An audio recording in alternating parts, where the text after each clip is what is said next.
उपाय हे आपण बघितलं। तसंच दत्त जयंतीच्या निमित्ताने श्री स्वामी समर्थ अखंड नाम जप यज्ञ सप्ताह आणि गुरुचरित्र पारायण सोहळा या निमित्ताने आपण सप्ताह काळातल्या सेवांचं आपण महत्त्व बघितलं। तसंच गर्भसंस्कार हा महत्त्वाचा विषय आपण त्यावेळेस बघितला आणि मार्गदर्शनाची सेवा ही महाराजांच्या चरणी आपण रुजू केली। आज गुरुपौर्णिमा आणि गुरुपौर्णिमेच्या निमित्ताने आपण आपल्या जीवनामध्ये गुरूंचं महत्त्व काय, गुरुपौर्णिमेची सेवा ही आपण कशी केली पाहिजे, गुरुवर श्रद्धा निष्ठा आणि भक्ती हे आपण कशी केली पाहिजे। तसंच दुसरा विषय सगळ्यात महत्त्वाचा विषय म्हणजे आपण हे बघणार आहोत की मानवी जीवनामध्ये ज्या वेगवेगळ्या समस्या निर्माण होतात, प्रश्न निर्माण होतात, संकट निर्माण होतात, व्याधी निर्माण होतात, तर त्या व्याधींवर त्या संकटांवर आपण कशा प्रकारची परमपूज्य गुरु व्हावी हे आपल्याला ईश्वरी सेवा करायला सांगतात, उपाय सांगतात, तोडगे सांगतात। त्या सर्वांचं मार्गदर्शन करण्याचा मी प्रयत्न करते। असो, आज गुरुपौर्णिमा आपण प्रत्येक जण ज्यावेळेस आपण आईच्या गर्भामध्ये असतो तेव्हा 9व्या महिन्यामध्ये आपण प्रत्येक जण उलटे झालेले असतो आणि आईच्या मलमूत्राचा त्रास आपल्याला त्या गर्भामध्ये होत असतो आणि ह्या मलमूत्राच्या त्रासापासून मुक्तीसाठी आपण गर्भातच भगवान विष्णूंना प्रार्थना करत असतो की मला ह्या गर्भातून आणि मलमूत्रातून तू मुक्ती दे। आणि आपल्या हाकेला भगवान विष्णू हे धावून येतात आणि धावून आल्यानंतर ते आपल्याला आईच्या गर्भातून मुक्ती साठी आपल्याला 3 अटी ते आपल्याकडनं कबूल करतात। तर त्यातील पहिलीच अट कोणती, तर मी जन्मदात्या आईवडिलांना मी कधीच त्रास देणार नाही, समाजाचं ऋण हे मी येते मार्गाने मी ऋण फेडेन आणि तिसरा महत्त्वाची अट म्हणजे गुरु करून घेईन। म्हणून गुरु करून घेणं हे अत्यंत महत्त्वाचं आहे, कारण की गुरु केला तरच आपल्याला मुक्ती मिळत असते। कितीही पुण्य केलं तरी त्याच्यापासून आपल्याला मुक्ती मिळत नाही जर आपण गुरु केला नाही तर। आणि म्हणून ज्ञानेश्वर महाराजांनी काय केलं होतं, तर ज्ञानेश्वर महाराजांनी समाधी घेण्याच्या आधी निवृत्तीनाथांना गुरु केलं आणि त्याच्यानंतर त्यांनी समाधी घेतली होती। म्हणून गुरु हा महत्त्वाचा। परमपूज्य गुरुमाऊली त्यांच्या हितगुजामध्ये नेहमी सांगत असतात की आपला आध्यात्मिकाचा विकास करण्यासाठी तसंच आपलं लौकिक जीवन जगण्यासाठी गुरु करून घेणं हे अत्यंत आवश्यक आहे। आता इथल्या बऱ्याच लोकांना असं वाटेल की मी लक्ष्मी मातेची फार मोठी भक्त आहे, विष्णूची भक्त आहे, भगवान शंकराची भक्त आहे किंवा पांडुरंगाची भक्त आहे, हनुमंताची भक्त आहे, मग मला गुरु करून घेण्याची आवश्यकता काय। परंतु वर नमूद केलेली कोणतीही देवी किंवा देवता हे गुरु होऊ शकत नाही। तर गुरु हा आपल्या मनाने करायचा असतो। तर याच्या आधी जर कोणी गुरु करून घेतला असेल तर चांगलीच गोष्ट, परंतु ज्यांनी गुरु करून घेतला नसेल त्यांनी आपण स्वामी समर्थ महाराजांना आपण विनंती करायची आणि त्यांना आपलं गुरुपद स्वीकारण्यासाठी आपण प्रार्थना करायची। कारण परमपूज्य गुरुमाऊली म्हणतात की प्रत्येक क्षणाला प्रत्येक गोष्टीला आपल्याला गुरूंची आवश्यकता असते। अगदी साधं कुंभाराला मातीचा आकार देण्यासाठी सुद्धा त्याला गुरुची आवश्यकता असते। आणि म्हणून ह्या 33 कोटी देवता जर आपल्यावर कोपले तर एकटे गुरु आपल्याला त्यातून वाचू शकतात, परंतु एकटा गुरु जर कोपला तर 33 कोटी देवता सुद्धा काही करू शकत नाही। म्हणून गुरु हा आवश्यक असतो। मग हा गुरु कसा असावा किंवा गुरुची व्याख्या काय असावी, तर ज्या गुरुच्या दृष्टिक्षेपामध्ये आपल्या साधकाच्या सेवेकराच्या जीवनामध्ये जे दोष कोप शाप तळतळाट आहेत ते त्याच्या एका दृष्टिक्षेपामध्ये त्याचे जळून ठाक झाले पाहिजे, तर त्याला गुरु असं म्हणतात। पण असे गुरु ह्या पृथ्वी तलावर अतिशय मोजकेच आहेत। म्हणून भगवान विष्णूने स्वामित्व म्हणजे गुरुंचं स्वामित्व हे दत्त अवतारामध्ये घेतलेलं आहे आणि दत्त महाराजांचा शेवटचा अवतार ह्या कलियुगामध्ये श्री स्वामी समर्थ महाराज असल्यामुळे आणि त्यांचं कार्य चालत असल्यामुळे आपल्या दिंडोरी प्रणित स्वामी समर्थ सेवा मार्गामध्ये एक वेगळीच परंपरा आहे, की म्हणजे श्री स्वामी समर्थ महाराजांनाच या ठिकाणी गुरु करून घेतलं जातं। म्हणून आज आपण स्वामी महाराजांना आपण करून घेतलं पाहिजे आणि ह्या दिवशी स्वामींची म्हणजे गुरूंची आपण पूजन केलं पाहिजे। तर जर गुरुचं पूजन का करायचं, तर आपल्याकडून जे वर्षभर गत वर्षामध्ये किंवा चालू वर्षामध्ये जे आध्यात्मिक किंवा लौकिक आपल्या प्रमाद होत असतात ते प्रमाद माफ करण्यासाठी आपण गुरुला ह्या दिवशी विनंती करायची असते. कारण गुरु हे असे असतात की आपल्या शिष्यांच्या चुका ते पोटामध्ये घालत असतात, आपल्या शिष्यांना समजून सांगतात आणि त्याला योग्य मार्गावर आणतात. परंतु शिष्य हा समजण्याच्या पलीकडे जर गेला तर गुरु हे काय करतात की आपल्यावरचं जे छत्र असतं, गुरूंचं छत्र असतं, ते गुरूंचं छत्र हे आपल्या डोक्यावरून काढून घेतात. म्हणून आज एकमेव म्हणजे वर्षातून एकमेव दिवस असा असतो की गुरुपौर्णिमेच्या दिवशी आपण आपलं गेलेलं छत्र पुन्हा आपल्या गुरुंना माफी मागून आपण गेलेलं गुरुछत्र हे आपण पुन्हा मिळू शकतो. फक्त गुरुची ही एकच अट असते की गुरु म्हणतात की तू ठीक आहे, मागे काय चुका केल्या असतील त्या केल्या असतील, परंतु त्या चुका तू पुन्हा पुन्हा करू नये. आणि नंतर मग गुरु आपल्याला आपल्या जवळ घेत असतात आणि आपलं संरक्षण करत असतात.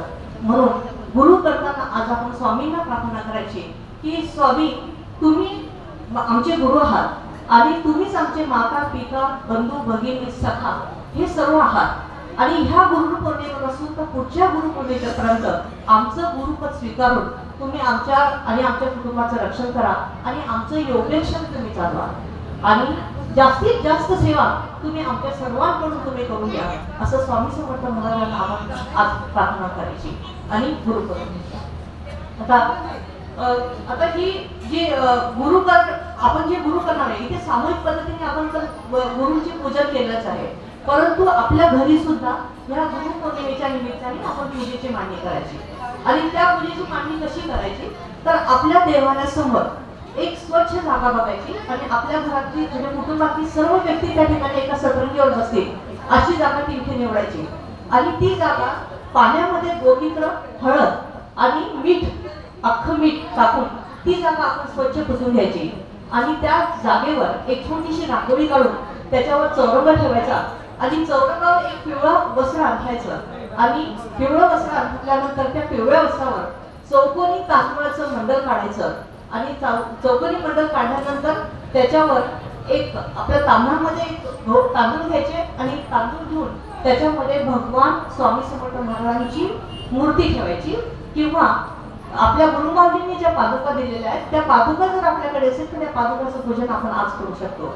आणि ही भगवान स्वामी समर्थांची मूर्ती ही कशी असली पाहिजे तर त्यांचे अगदी नाक डोळे ओठ चेहरा हा सगळा अगदी व्यवस्थित आणि ठसठसीत पाहिजे. महाराजांची मूर्ती ही बसलेली पाहिजे. 3 इंचापेक्षा मोठी ही मूर्ती नसावी. महाराज हे झाडाच्या खाली उभे असलेले नसावे कारण की आणि हातामध्ये त्यांच्या बोटी म्हणजे ब्रह्मांड घेतलेलं नसावं.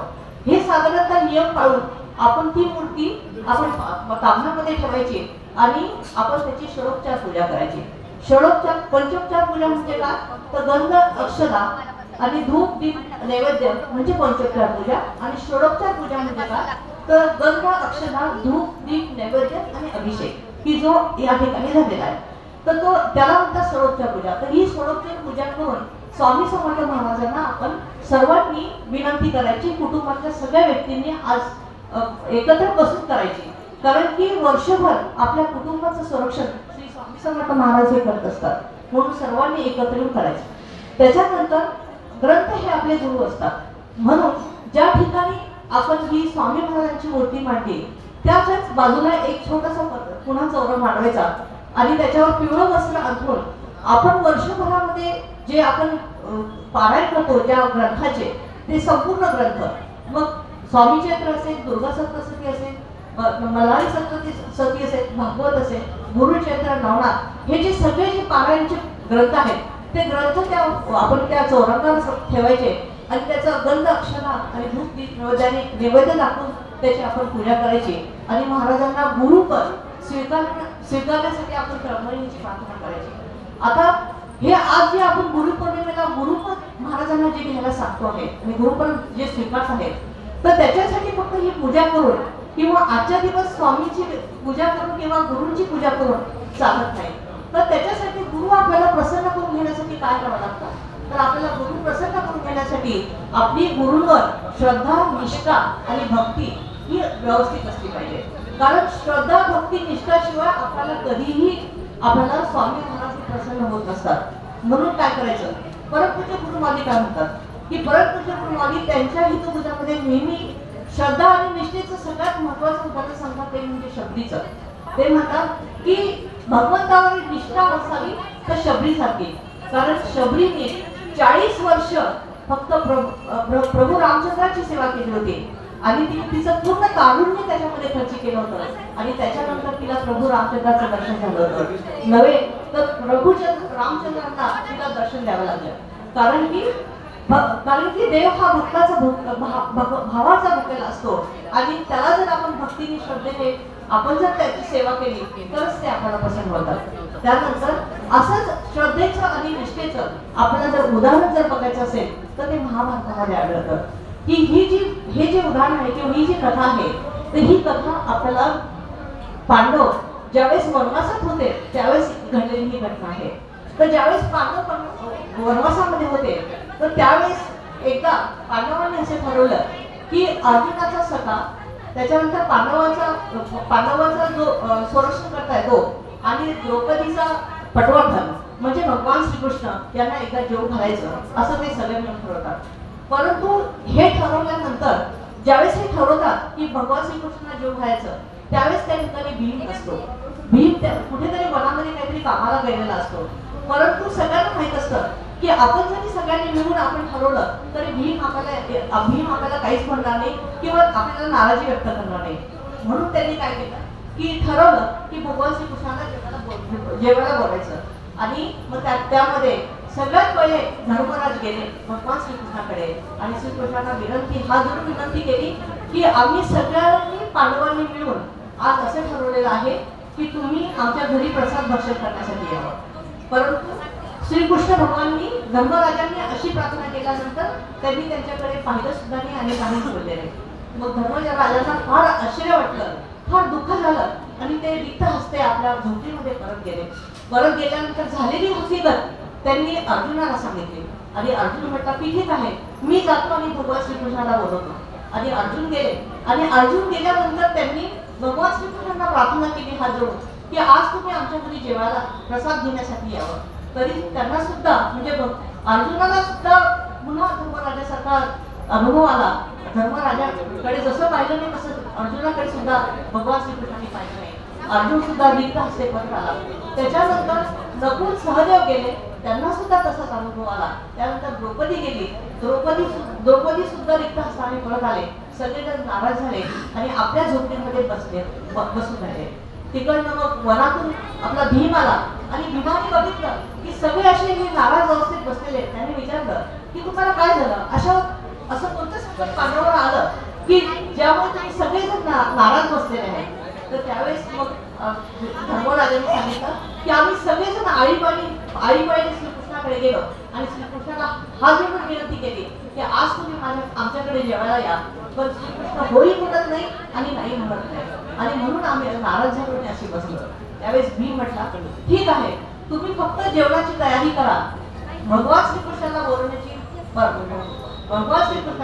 बोलवण्याची माझी पाळी असं म्हणून ते भीम काय करतात की त्यांना सांगतात की तुम्ही स्वयंपाकाची सिद्धता तयार करा म्हणजे स्वयंपाक तयार करा. सगळे पाठ मांडा. एक पाठ हा भगवान श्रीकृष्णासाठी तुम्ही मोकळा ठेवा आणि मी भगवान श्रीकृष्णाला बोलवतो. असं सर्व तयारी झाल्यानंतर भीम हे आपल्या झोपडीच्या बाहेर गेले आणि झोपडीच्या बाहेर गेल्यानंतर आपल्या हातातली गदा त्यांनी वर आकाशामध्ये गरगर फिरवली आणि हात जोडून भगवान श्रीकृष्णाला मनोमनी त्यांनी प्रार्थना केली की तुम्हाला आमच्याकडे आज जेवायला यावंच लागेल आणि तुम्ही जर नाही आलात तर ह्या गदेखाली फेकलेल्या गदेखाली मी माझा कपाळ मोक्ष करून घेईन. आणि भगवान श्रीकृष्ण त्या ठिकाणी क्षणामध्ये प्रकट झाले आणि सगळ्यांनी जेवण केले, विनोद केला आणि भगवान श्रीकृष्णाने सांगितलं की मी तुमची सगळ्यांची परीक्षा करत होतो. कारण की सगळ्यांनी संशय घेतला की भगवान श्रीकृष्ण येतील की नाही येतील आणि म्हणून तुमच्या म्हणजे ह्या माझ्या परीक्षेला फक्त योग हा उतरलेला आहे, भीम उतरलेला आहे असं त्यांनी सांगितलं. आणि म्हणजे काय तर आपली श्रद्धा आणि भक्ती जर परमेश्वरावर असेल तरच आपलं काम होत असतं. आणि म्हणून महाराज सुद्धा शंखभर माणसाचं काम हे कधीच करत नाही. महाराजांवर कधीच शंका घ्यायची नाही. श्रद्धा भक्ती निष्ठेने आपण महाराजांची सेवा केली तर आपल्याला नक्कीच त्याचं फळ मिळतं. तसंच प्रभूच्या गुरुमावली दुसरं एक भक्तिनिष्ठेचं, परमेश्वराच्या भक्तिनिष्ठेचं उदाहरण देतात. ते म्हणजे खंडोबाच्या, जेजुरीचा जो खंडोबा आहे त्या देवळाचं. त्या देवळावर औरंगजेबाने काय केलं होतं की हल्ला चढवला होता आणि त्या घोडेस्वारांनी त्या गडाला वेढा बांधला होता आणि वेढा बांधून नंतर वरती निरोप पाठवला त्या पुजाऱ्याला की सगळ्या पुजाऱ्यांनी खाली यायचं, कारण जर खाली जर नाही आले तर सगळ्यांचं शिरच्छेद करण्यात येईल. आणि सगळे पुजारी खाली आले, परंतु एक पुजारी त्या देवळामध्ये तसाच उभा होता. त्यांनी काय केलं, खंडोबाचे पाय धरले आणि खंडोबाला विनंती केली की माझा रक्ताचा सडा जरी तुमच्या पायावर पडला, मला प्राण जरी गेले तरी सुद्धा मी तुमचे पाय सोडणार नाही. तुम्ही काहीतरी किमया करा आणि किमया करून तुमचं आणि आमचं आणि पूर्ण गडाचं रक्षण करा.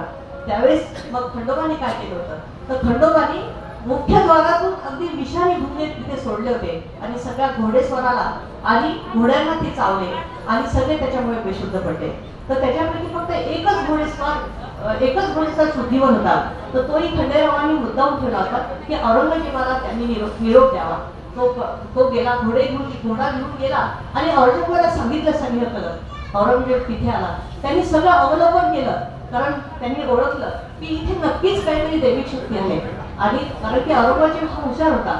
आणि नंतर मग त्यांनी औरंगजेबानी वरती जो पुजारी होता त्या पुजाऱ्याला खाली बोलवलं आणि त्याला हात जोडून प्रार्थना केली की आमच्याकडे चुकलं, आम्ही याच्यापुढे कधीही तुमच्या देवळाला किंवा तुमचं काही नासधूस करणार नाही, परंतु तुझ्या प्रार्थनेमुळे खंडोबाने ह्या सगळ्यांना बेशुद्ध पाडलेलं आहे. तर तू प्रार्थना करून पुन्हा तू शुद्धीवर आल घोड्यांना आणि ह्या स्वारांना. नंतर त्या पुजाऱ्याने खंडोबाला पुन्हा देवाला प्रार्थना केली आणि प्रार्थना केल्यानंतर त्यांनी भंडारा त्या घोड्यांवर आणि घोडेस्वारावर त्यांनी उधळला आणि त्या ठिकाणी सगळेजण शुद्धीवर आले. तर म्हणजे भगवंतावर जर आपण व्यवस्थित निष्ठा ठेवली तर भगवंत हा आपल्या धावून येत असतो. म्हणून निष्ठा ही सगळ्यात महत्वाची. त्याच्यानंतर निष्ठेचं अजून एक आपल्याला उदाहरण देता येईल की जगदीश सुभाषचंद्र बोसचं. जगदीश सुभाषचंद्र बोस हे सगळ्यांना माहिती आहे की ते शास्त्रज्ञ होते आणि त्यांनी नोबेल पारितोषिक मिळालं होतं की त्यांनी सांगितलं होतं की वनस्पती जसा मनुष्याला जीव असतो तसा वनस्पतीला सुद्धा जीव असतो. परंतु तिथे काही कुटाळ लोक होते, त्या लोकांना त्यांचा आदर सन्मान त्यांना सहन झाला नाही. त्या लोकांनी काय केलं, जगदीश सुभाषचंद्र बोसांना म्हटले की तुम्ही म्हणतात की वनस्पतीला सुद्धा मनुष्यासारखा जीव असतो, परंतु जर मनुष्याला जर आपण विष दिलं तर मनुष्य हा मरत असतो, तसंच वनस्पतीला विष दिल्यानंतर सुद्धा ती मेली पाहिजे. म्हणून काय करतात ते लोक, काय करतात कुटाळ लोक, काय करतात की झाडं असलेली एक कुंडी आणतात आणि तिथे ठेवतात आणि त्या झाडाच्या मुळाशी विष टाकतात. विष टाकून त्याला भरपूर पाणी देतात. 15 मिनिटं होतात, अर्धा तास होतो, 1 तास होतो, पण ते झाड काही जळत नाही. त्यावेळेस जगदीशचंद्र बोस अगदी नाराज होतात आणि विचार करायला लागतात आणि कुटाळ लोक हसायला लागतात की कुटाळ लोक म्हणतात की जगदीश बोस तुमचा हा जो तुमचा शोध होता हा चुकीचा होता. परंतु जगदीशचंद्र बोसाची आपल्या कामावर इतकी निष्ठा होती की त्यांना असं वाटतं की असं शक्यच नाही. जर झाड विषामुळे जळलं नाही याचा अर्थ ते विष नाही. मग त्यांनी काय केलं, ते सगळं विष त्यांनी खाऊन टाकलं, काही विचार न करता, कारण की ते विष नव्हतं तर ती साखरेची पुडी होती. परंतु ह्या कुटाळ लोकांनी मग सगळ्यांनी त्यांना माफी मागितली आणि त्यांना सांगितलं की आम्ही तुमची परीक्षा बघितली आणि परीक्षा बघण्यासाठी आम्ही तुम्हाला हे केलं. त्यांनी सगळ्यांनी माफी मागितली. म्हणजे सुभाषचंद्र बोसांचा त्यांच्या कामावर किती निष्ठा होती, किती श्रद्धा होती आणि म्हणून ते सक्सेस झाले. तसंच उदाहरण आपल्याला सोरटी सोमनाथाचं देता येईल, कारण की सोरटी सोमनाथावर सुद्धा यवनांनी 17 वेळेस स्वाऱ्या केल्या आणि 17 वेळेस स्वाऱ्या करून त्या सगळ्या याची नासधूस केली होती.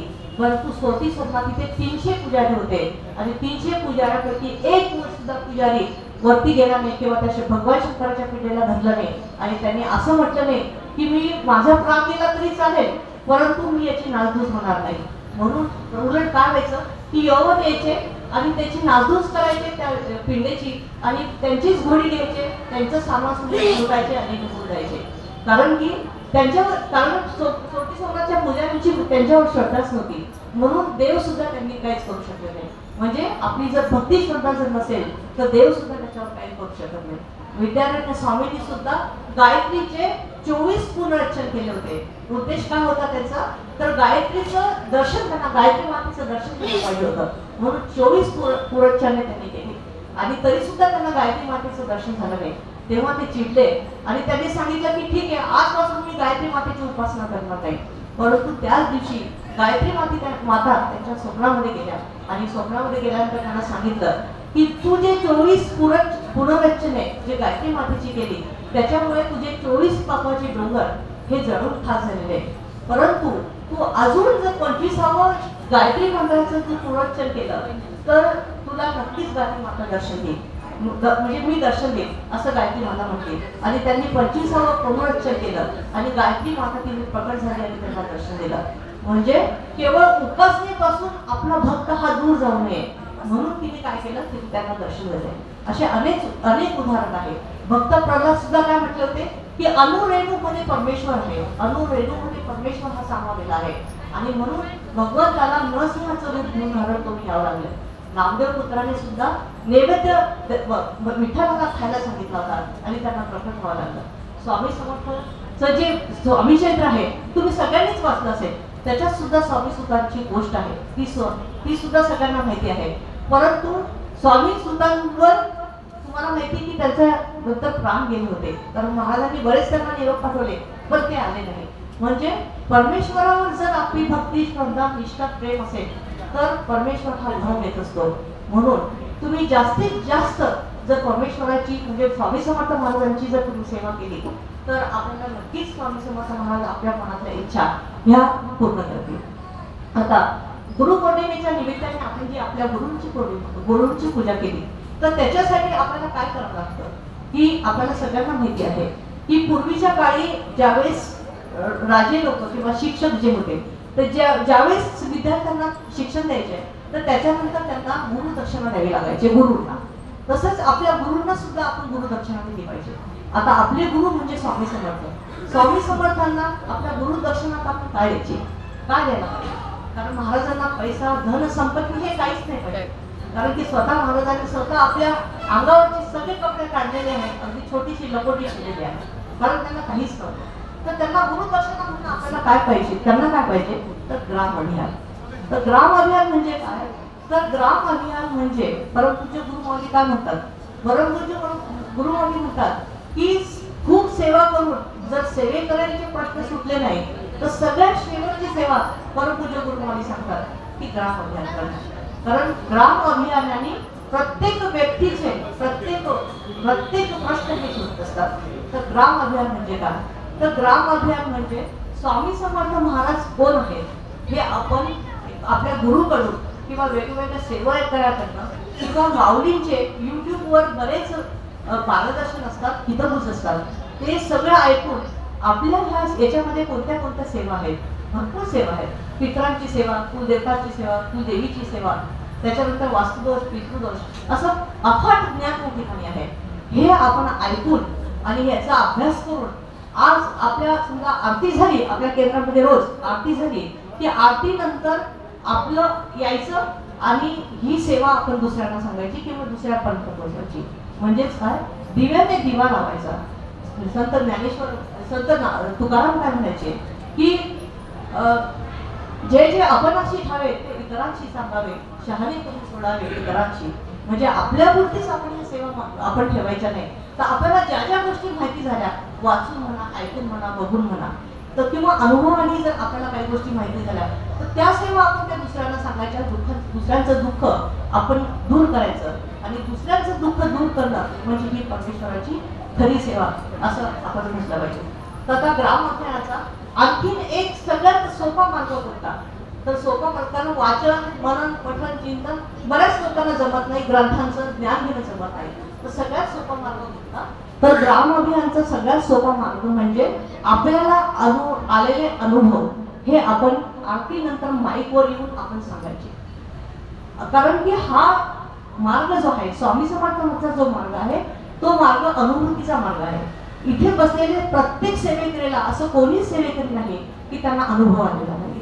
आणि म्हणून हा अनुभव जर आपण माईकवर येऊन आरती नंतर माईकवर येऊन जर सांगितला तर आपल्या अनुभवाने लोक हे सेवेसाठी प्रेरित होत असतात आणि म्हणून हा अनुभव आपण सांगायचा.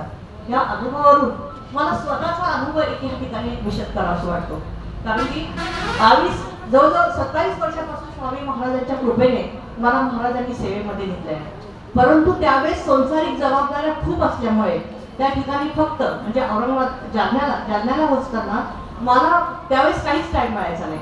तर मी फक्त काय करायची की 10:30च्या आरतीला मी केंद्रात जायची, आरती म्हणायची आणि घाई निघून जायची. कारण जॉबचे प्रश्न होता म्हणून निघून जायची. त्याच्यानंतर घरी जाऊन माझी नित्यसेवा जी 3 अध्याय 11 माळी आणि गायत्री मंत्र, बस माझी एवढीच सेवा होती. आणि ती सेवा मी केली एक समजा 10-12 वर्ष, कारण की त्याच्या पुढे मी जाऊच शकत होती. आणि नंतर मग हळूहळू ती सेवा साधत गेल्यानंतर महाराजांनी आपोआप मला गुरुचैत्र, नवनाथ, भागवत यासारखे मोठ्या ग्रंथाचे पारायणाची सेवा त्यांनी मला म्हणजे माझ्याकडनं करून घेतली बरेच वर्ष. आणि त्याच्यानंतर औरंगाबादला शिफ्ट झाल्यानंतर सगळ्या जबाबदाऱ्या पार पडल्यानंतर महाराजांनी मला ही मार्गदर्शनाची सेवा दिली. अगदी प्रत्यक्ष परमपूज्य गुरुमाऊली माझ्या स्वप्नात आले होते. आणि बघा आपण मी म्हटली ना महाराजांवर शंका घ्यायची नाही, तर त्याचं हे माझं स्वतःच मी तुम्हाला उदाहरण सांगते की ज्यावेळेस संसाराच्या तापाने मी खूप तापली होती आणि तापल्यानंतर मी कळकळून महाराजांना प्रार्थना केली होती की महाराज हे किती दुःख आहे, माझ्या वाट्याला किती दुःख. असं म्हटल्यानंतर ज्यावेळेस मी झोपली तर प्रत्यक्ष परमपूज्य गुरुमाऊली हे माझ्या स्वप्नामध्ये आले आणि त्यांनी मला सांगितलं की तू काळजी करू नको, तू फक्त दिंडोरीला माझ्या दरबारमध्ये ये, माझ्या ऑफिसमध्ये ये, पुढचं मार्ग मी तुला दाखवतो, पुढचं कार्य मी तुला सांगतो काय करायचं. पण बघा आपण काय करतो माहिती का, आपण किती दुःखात असतो ना तर कधी आपले भोग असतात, तर ते भोग संपल्याशिवाय आपल्याला काही गोष्टी सुचत नाही. तर मी ही 10 वर्षापूर्वीची गोष्ट, तर मी काय केलं त्यावेळेस मी लक्ष दिलं नाही. कारण माझ्या मनामध्ये काय होतं की नाही आपण माऊलींकडे जायचं आणि तिथे सगळं सेवा करत बसायचं, हे करत बसायचं, तिथे टाइम जायचा. परंतु आपल्या घरी आपले सासू सासरे आहेत, आपले मुलं आहेत, आपलं काम आहे, आपली नोकरी आहे, आपला बिझनेस आहे, हे कोण सांभाळणार. म्हणजे अशी शंका घेऊन मी घरातच बसली आणि मला त्यांनी घरातच ठेवलं. आणि त्याच्यानंतर 10 वर्ष मी त्या ठिकाणी गेले नाही. आणि त्याच्यानंतर काय झालं की एक म्हणजे मी आता मी ही अध्यात्मातली ह्या सेवा म्हणजे मार्गदर्शक सेवा मी आता सुरू करायला लागली एक 4 वर्षापूर्वी. तर माझा अनुभव मला असं सांगायचा होता की महाराजांच्या सेवेने आपल्याला प्रत्येक संकटातून आपण मुक्त होत असतो, व्याधीमधून आपण मुक्त होत असतो. म्हणून भगवंताची सेवा ही आपण मनोभावाने केली पाहिजे. एकदा काय झालं की सकाळी मॉर्निंग वॉकला माझे मिस्टर आणि मी गेली होती आणि गेल्यानंतर अर्धा रस्ता आम्ही चाललो आणि अर्ध्या रस्त्यात माझ्या मिस्टरने अचानक माझ्याकडे बघितलं आणि मला म्हणे चल आपल्याला ताबडतोब घरी जायचं. मला कळालं नाही, परंतु मी त्यांचा चेहरा बघून मी काहीच कारण विचारून आम्ही घरी गेलो. घरी गेल्यानंतर त्यांनी मला सांगितलं की तुझ्या ओठाजवळचा आणि हनुवटीचा जो भाग आहे तो वाकडा झालेला आहे.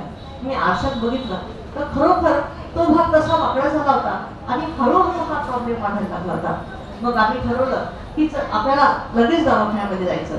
असं ठरवल्यानंतर आमच्या हॉलमध्ये स्वामी महाराजांचा अगदी मोठा फोटो आहे. मी तो मुद्दाम ठेवला आहे की घरामध्ये सगळ्यांना वळण लागलं पाहिजे की आपण घराच्या बाहेर जाऊ त्यावेळेस महाराजांना प्रत्येकाने ती त्रिवार मुद्रा करायचा, महाराजांना प्रार्थना करायची, महाराजांना सांगायचं की तुम्ही आमच्यासोबत चला. असं सगळ्यांना मी सवय लावली आहे. आणि मग त्या दिवशी मी महाराजांना मुजरा केला, त्रिवार मुजरा केला आणि महाराजांना सांगितलं, महाराजांना प्रार्थना केली की महाराज माझे मुलं सगळे लहान आहेत आणि माझ्या खूप जबाबदाऱ्या आहेत, तर तुम्ही माझं रक्षण करा आणि मला काहीच होऊ नका. अशी मी प्रार्थना केल्यानंतर हॉस्पिटलमध्ये आम्ही गेलो. हॉस्पिटलमध्ये गेल्यानंतर माझ्या डॉक्टरांनी बऱ्याचशा चाचण्या केल्या आणि चाचण्या केल्यानंतर त्यांच्या लक्षात आलं की मला बेल्स पाल्सी झालेला आहे. तर बेल्स पाल्सी म्हणजे काय, तर पॅरालिसिसचा जो अटॅक असतो तर त्याच्यापैकीचा छोटा प्रकार म्हणजे बेल्स पाल्सी. तर तो झालेला आहे. त्यांनी पटकन मला ऍडमिट केलं, ICU मध्ये ठेवलं. पटापट त्यांनी वेगळ्या ट्रीटमेंट दिल्या आणि ट्रीटमेंट दिल्यानंतर 2 दिवसानंतर ICU मधून बाहेर काढलं. 2 दिवस मला दवाखान्यामध्ये ठेवलं आणि नंतर मला सुट्टी दिली. आणि सुट्टी दिल्यानंतर डॉक्टरांनी मला कॅबिनमध्ये बोलवलं आणि कॅबिनमध्ये बोलून त्यांनी मला व्हिडिओ दाखवले. बेल्स पाल्सी झालेल्याच्या पेशंटचे त्यांनी मला व्हिडिओ दाखवले आणि त्यांनी सांगितलं की हा बेल्स पाल्सी ही जी ही जी व्याधी आहे, ही व्याधी कितीही आपण चांगली ट्रीटमेंट घेतली, कितीही महागाची ट्रीटमेंट घेतली, तरी 8 महिने ते 1.5 वर्षापर्यंत ही व्याधी बरी होत नाही. त्याच्यासाठी व्यवस्थित ट्रीटमेंट घ्यावी लागेल. त्यांनी असं सांगितल्यानंतर बऱ्याचशा त्यांनी औषधी वगैरे लिहून दिल्या आणि मी घरी गेली. घरी गेल्यानंतर पुन्हा महाराजांना मुद्रा केला, आराम केला आणि दुसऱ्या दिवशी मी सकाळी उठली आणि दुसऱ्या दिवशी उठल्यानंतर नेहमीच्या सवयीप्रमाणे मी महाराजांना त्रिवार मुद्रा केला आणि महाराजांच्या फोटोकडे पाहिलं. तर महाराजांच्या फोटोकडे पाहताना, प्रार्थना करताना मला आश्चर्याचा धक्का बसला. कारण महाराजांच्या फोटोमध्ये जसा माझ्या ओठाचा आणि हनुवटीचा भाग जो आहे तो वाकडा झाला होता, तसा महाराजांचा झाला होता. आणि मला इतकं त्याचं आश्चर्य वाटलं, मी इतकं त्यांच्याकडे निरखून बघू लागली. कारण मला वाटलं हा भ्रम तर नाही ना, परंतु तो भ्रम होता. तर प्रत्यक्ष महाराजांनी माझ्यावरचं संकट त्यांच्यावर ओढवलं होतं. आणि त्याच्यानंतर मी डॉक्टरांकडे गेली. डॉक्टरांना सांगितलं की डॉक्टर, कारण की महाराजांचं तोंड वाकडं झालं आणि माझं तोंड परत ॲज इट इज झालं. फक्त 5 दिवसामध्ये मी डॉक्टरांकडे गेली. डॉक्टरांना सांगितलं की डॉक्टर, माझं हे सगळं पूर्ण बरं झालं. डॉक्टरांनी बघितल्यानंतर त्यांना सुद्धा इतकं आश्चर्य वाटलं की त्यांनी मला असं सांगितलं की हा आजार फक्त 8 महिने ते 1.5 वर्षामध्ये हा बरा होतो. हा आणि प्रत्येक पेशंट बरं होतं, परंतु 5 दिवसामध्ये 6 दिवसामध्ये बरं होणारे फक्त तुम्ही एकच पेशंट आहात. आणि असं म्हटल्यानंतर मला लगेच लक्षात आलं की ही फक्त आपल्यावर महाराजांची कृपा झाली. आणि मला स्वामी चरित्रातलं 9वा अध्याय जो आहे त्या अध्यायाची मला प्रचिती आहे. त्या 9व्या अध्यायामध्ये असं सांगितलं आहे की शंकरराव नावाचे जे सेवेकरी होते, तर त्या सेवेकऱ्याला काहीतरी व्याधी झाली आणि म्हणून ते स्वामी समर्थ महाराजांकडे आले. आणि सुंदराबाईंनी स्वामी महाराजांकडे त्यांची व्याधी बरी होण्यासाठी त्यांनी प्रश्न मांडला. त्यावेळेस स्वामी समर्थ महाराज ताडकन उठले आणि भसनवटीमध्ये गेले. आणि तिथे गेल्यानंतर एक खाच होती, त्या खाचेमध्ये महाराज झोपले. आणि झोपल्यानंतर सगळे सेवेकरी, त्या ठिकाणी एक ओवी आहे, त्या ओवी अशी आहे की सेवेकरी शंकररावासी म्हणे ती लीला पूर्ण ऐसी, चुकले तुमच्या मरणासी निश्चय मानसी असावा. अगदी तशीच अनुभव हा मला स्वामी समर्थ महाराजांच्या सेवेने आलेला आहे. आणि म्हणून सगळ्यांना अगदी हात जोडून आणि कळकळीची विनंती मी करते की स्वामी समर्थ महाराजांची सेवा ही आपण अगदी केली तर आपल्या व्याधी वगैरे आपल्या सगळ्या आपण नष्ट करू शकतो आणि सुखी जीवन करू शकतो. आता जे महाराजांची सेवा, आता महाराजांची सेवा म्हणजे काय करायला पाहिजे महाराजांची सेवा. मागच्या दोन्ही मार्गदर्शनामध्ये मी हे सांगितलं होतं की नित्य सेवेचं महत्त्व सांगितलं होतं. कारण परमपूज्य गुरुमाऊली प्रत्येक हितसुजामध्ये त्यांच्या नित्य सेवेचं महत्त्व सांगत असतात. कारण नित्य सेवा ही इतकी आवश्यक आहे की तुमच्या बाकीच्या सेवा तुम्ही मागे पुढे केला तरी चालतं, परंतु नित्य सेवेला कधी सुट्टी दिली नाही पाहिजे. आता नित्य सेवा म्हणजे काय, तर स्वामी चरित्रातले रोजचे क्रमशः 3 अध्याय आपण रोज वाचले पाहिजे. म्हणजे 7 अध्यायांची ती पोथी आहे हे आपल्या सगळ्यांना माहिती आहे. तर रोज आपण 3 अध्याय वाचायचे. म्हणजे आज 3 अध्याय, उद्या 4, 5, 6, नंतर 7, 8, 9 असं 7 दिवसामध्ये आपलं 21 अध्यायाचं एक पारायण होतं. आणि 3 अध्याय आपण अगदी, आणि याला काहीच नियम नाही. तुम्ही जेवून खाऊन करू शकता. अगदी सकाळीच केलं पाहिजे असं नाही. तुम्ही झोपेच्या आधी, म्हणजे गादीवर अंथरुणावर जाण्याच्या आधी सुद्धा तुम्ही केलं तरी सुद्धा चालतं. हे 3 अध्याय आपल्याला रोज वाचायचे. आता हे 3 अध्याय आपल्याला का वाचायचे, तर पहिला अध्याय जो आहे, तर आपण आपले म्हणजे आपल्या जन्मोजन्मी आपण कोणत्या प्रकारचे कुकर्म केलेले आहे हे आपल्याला कोणालाच माहीत नसतं. म्हणून हे कुकर्म नष्ट होण्यासाठी आपण पहिला अध्याय वाचायचा. त्याच्यानंतर दुसरा अध्याय आपला वर्तमान काळ, म्हणजे चालू वर्तमान काळ आहे ते चांगलं जाण्यासाठी आपल्याला दुसरा अध्याय वाचायचा. आणि तिसरा अध्याय हा भविष्य काळ आपला उज्ज्वल होण्यासाठी आपण तिसरा अध्याय वाचायचा. त्यानंतर महाराजांच्या नित्य सेवेमध्ये दुसरी महत्त्वाची सेवा कोणती आहे, तर ती म्हणजे 11 माळी श्री स्वामी समर्थ महाराजांचा जप करायचा. 11 माळी म्हणजे 11 माळी. भलेही तुम्ही एका बैठकीत वेळेनुसार वेळ नसला केलं नाही तरी चालेल, परंतु 11 माळ हा आपला रोज झाल्याच पाहिजे. जास्त झाला तर चांगलंच आहे, परंतु 11 माळ त्याच्यामध्ये शॉर्टकट आपण कोणताच केला नाही पाहिजे. म्हणजे 2 माळा, 3 माळा, 5 माळा, 9 माळा असं नाही, तर 11 माळी. 11 माळीचं महत्त्व काय आहे, तर पहिली माळ जी आहे तर ती पहिली माळ ही आपल्या गुरूंसाठी करतो. दुसरी माळ आपण आपल्या आईसाठी करतो. तिसरी माळ आपल्या वडिलांसाठी करतो. चौथी माळ ही आपल्या सकल पितरांसाठी करतो आणि उरलेल्या 6 माळी जे आहे तर त्या माळी आपल्यातील काम, क्रोध, लोभ, मद, मत्सर हे जे आपले षड्रूपे आहेत या षड्रूपांचा नाश करण्यासाठी आपण बाकीच्या 6 माळी करतो आणि सगळ्यात शेवटची म्हणजे 11वी माळ ही आपण आपल्या स्वतःसाठी करत असतो. म्हणून पहिली माळ गुरूंच्या चरणी करत शेवटची माळ सुद्धा आपण गुरूंच्या चरणी करून 11 माळा पूर्ण केल्या तर आपले सगळे काम हे स्वामी समर्थ महाराज आपले करत असतात. म्हणून 11 माळला कधी म्हणजे कधीच आपण 11 माळीला सुट्टी द्यायची नाही. ती अध्याय 11 माळी. तिसरी महत्वाची नित्यसेवा म्हणजे गायत्री मंत्र. तर गायत्री मंत्र हा त्रिपदा गायत्री मंत्राची एक माळ किंवा कमीत कमी 24 वेळ जरी आपण म्हटलं तरी चालतं. पण त्रिपदा गायत्री मंत्र म्हणतात. त्रिपदा म्हणजे गायत्री मंत्र म्हणत असताना 2 ठिकाणी आपण 2 ठिकाणी अर्धा सेकंद का होईना आपण थांबलो तर त्याचे 3 भाग होतात. त्याला त्रिपदा गायत्री मंत्र असं म्हणतात. किंवा गायत्री मंत्रांनी तुम्ही सूर्याला अर्घ्य सुद्धा देऊ शकता. तर सूर्याला अर्घ्य आपण कसं द्यायचं तर आपण सकाळी स्नान झाल्यानंतर आपली पितरांची सेवा झाल्यानंतर आता पितरांची सेवा कारण देवापेक्षा सुद्धा आणि सगळ्या सेवेपेक्षा सुद्धा सगळ्यात महत्वाची सेवा कोणती पितरांची सेवा. कारण पितरांची सेवा केल्याशिवाय आपला देवदेवता हे प्रसन्न होत नाही. म्हणून पितरांची सेवा महत्वाची. तर आंघोळ झाल्यानंतर आपण आधी पितरांची सेवा करायची. आता ही पितरांची सेवा कशी करायची आपल्याला पुढच्या भागामध्ये त्याचं मी डिटेलमध्ये तुम्हाला सांगेल की कसं करायची. तर फक्त एवढं लक्षात घ्या की आपल्याला जर वेळ नसेल ना तर आंघोळ झाल्यानंतर आपण दक्षिणेकडे तोंड करून नैऋत्य दिशेला उभं राहायचं आणि हात जोडून पितरांना प्रार्थना करायची की सकल पित्र संतुष्ट हो, आनंदी असो आणि प्रसन्न असो. ही प्रार्थना आपण 3 वेळेस हात जोडून करायची.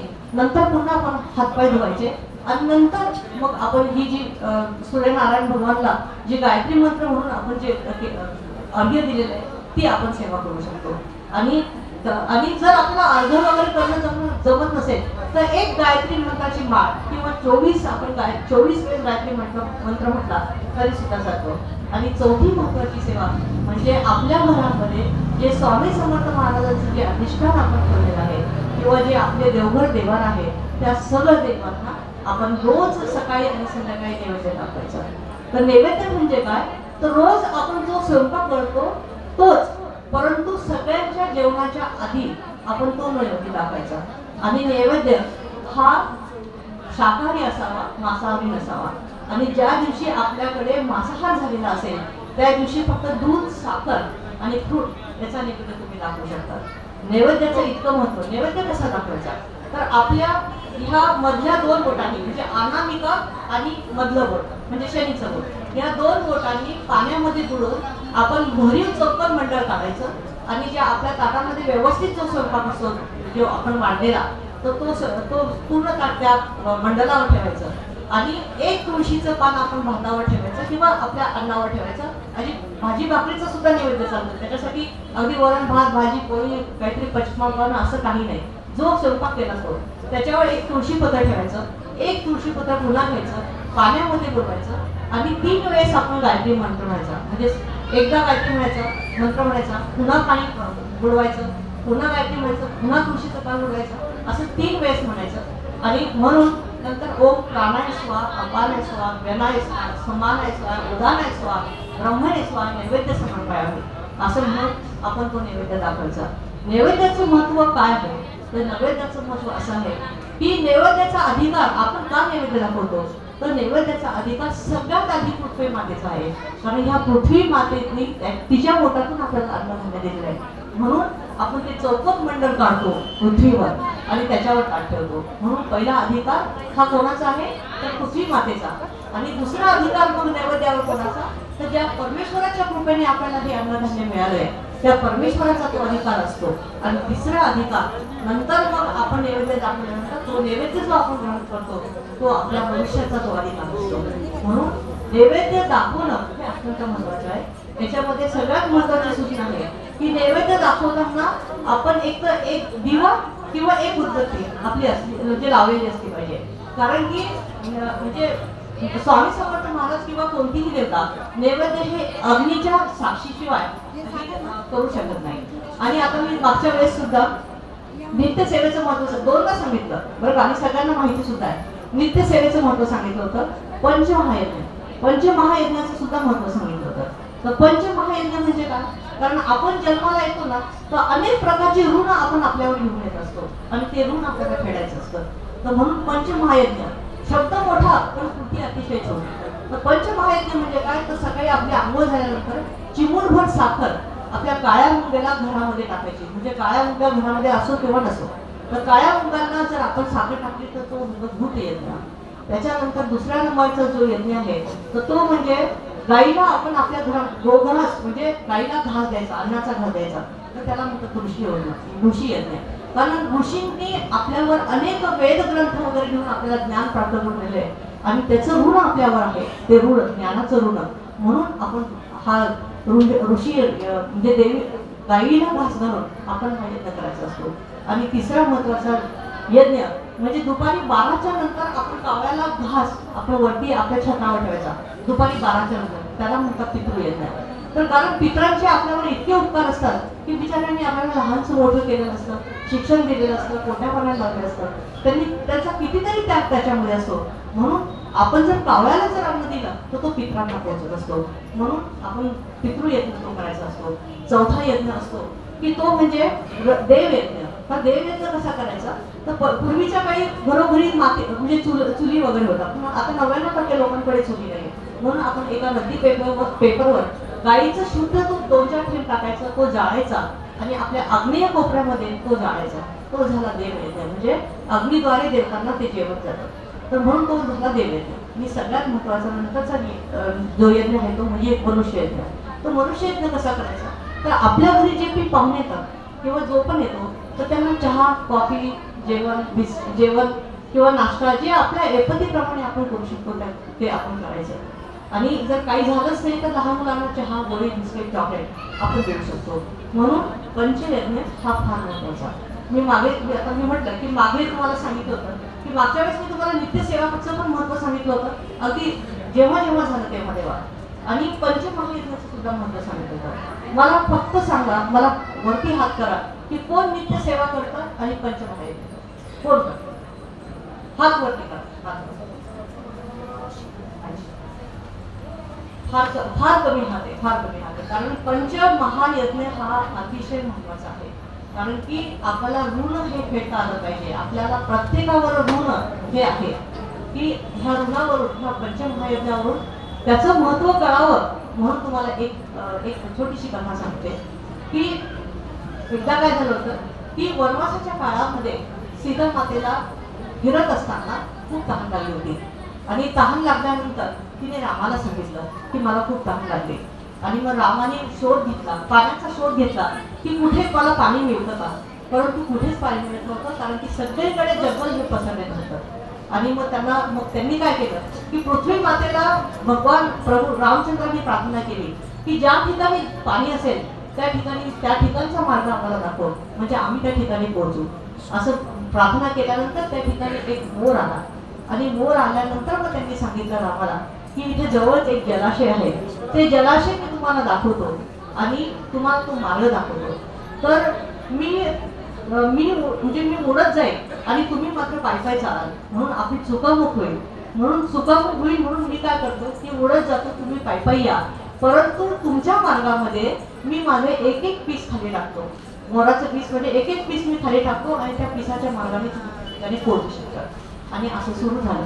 राम चालू लागले आणि मोर उडू लागला. परंतु आपल्याला सगळ्यांना माहिती आहे की ज्यावेळेस मोर आपले पंख हे एका विशिष्ट काळामध्ये आणि एका विशिष्ट ऋतूमध्ये आपोआप त्याचे पडत असतात.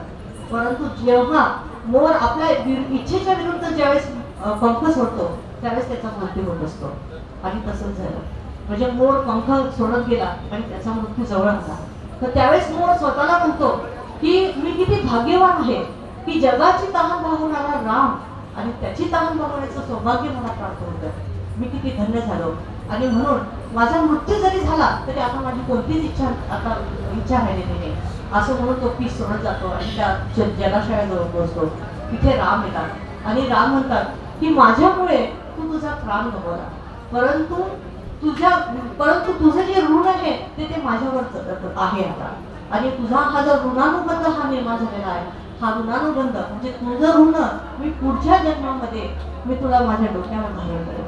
आणि म्हणून भगवान श्रीकृष्णच्या अवतारामध्ये भगवान श्रीकृष्णाच्या माथ्यावर आपल्याला मोर दिसतो. तर त्याचं हे कारण म्हणजे प्रत्यक्ष भगवंताला ऋण फेडावं लागलं तर आपण तर मनुष्य प्राणी आहोत. आपण किती जन्मोजन्मी किती जन्माचे किती लोकांचे आपण ऋण घेऊन आलेलो आहोत.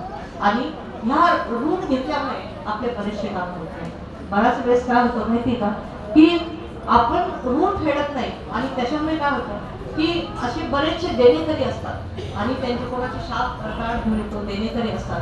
कोणाला आपण शिव्या दिलेल्या असतात, कोणाला त्रास दिलेला असतो.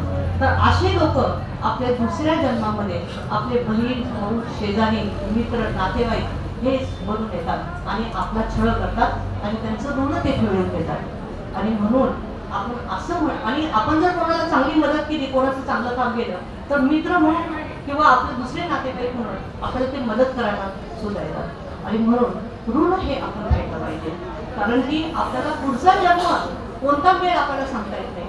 म्हणून जे पण काही करायचं असेल तर आपण ह्या जन्मामध्ये करायचं. आणि म्हणून पंचमहायज्ञाचं महत्त्व आपण गुरुमागे नेहमी सांगतात आणि पंचमहायज्ञ हा आपण केलाच पाहिजे. म्हणजे पुरुष सुद्धा करू शकतात, स्त्रिया सुद्धा करू शकतात.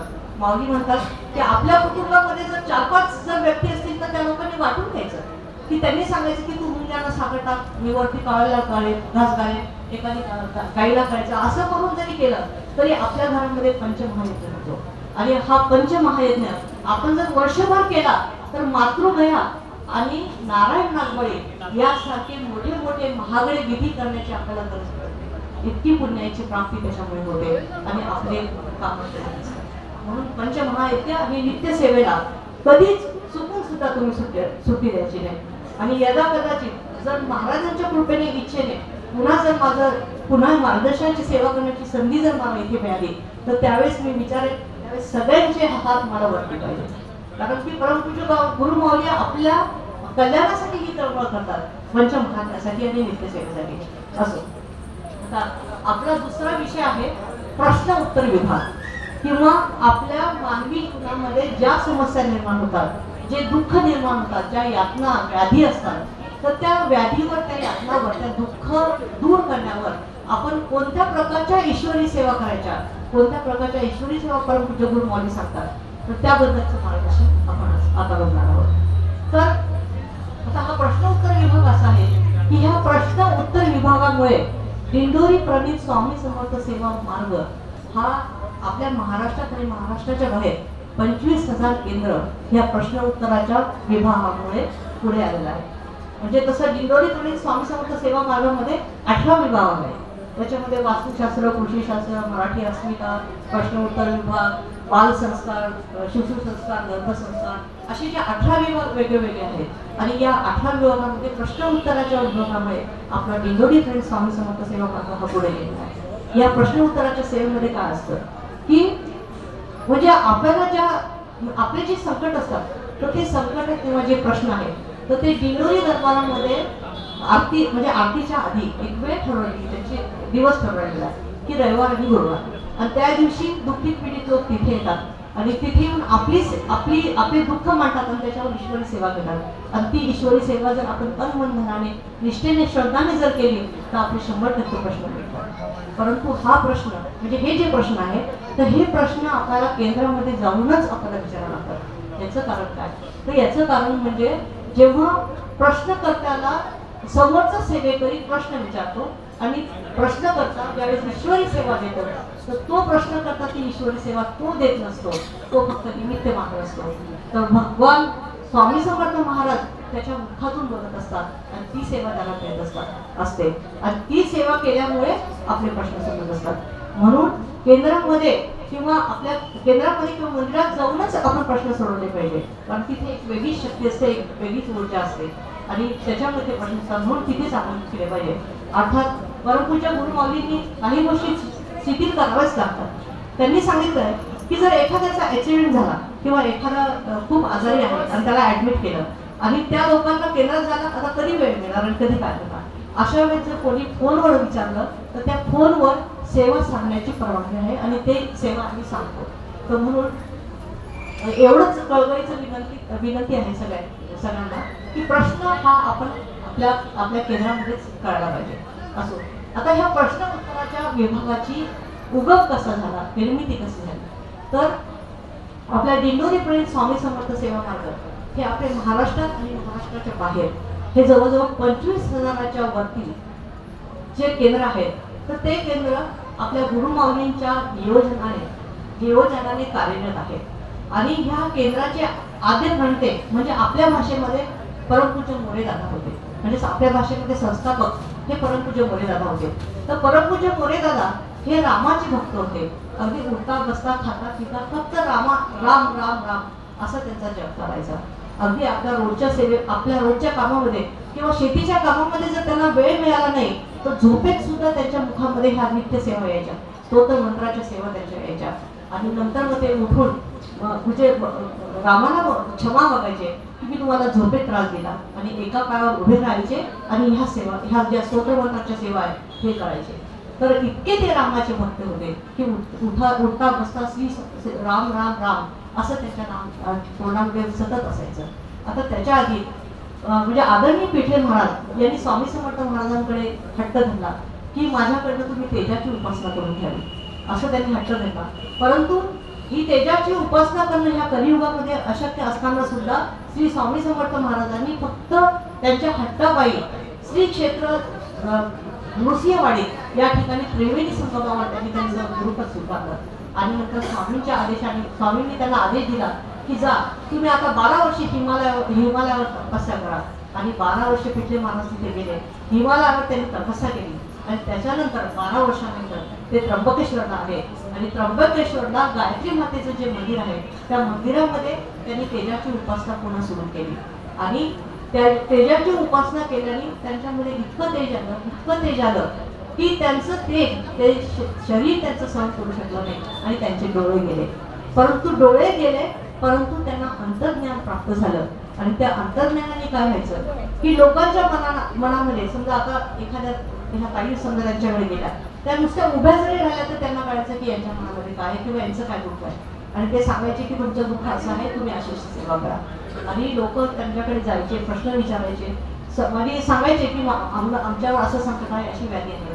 आणि मग ते ईश्वरी सेवा त्यांच्याकडनं घ्यायचे आणि ते लोक करायचे आणि ते प्रश्न विचारायचे. अशा प्रकारे पिठले महाराजांनी ती सेवा सुरू केली होती.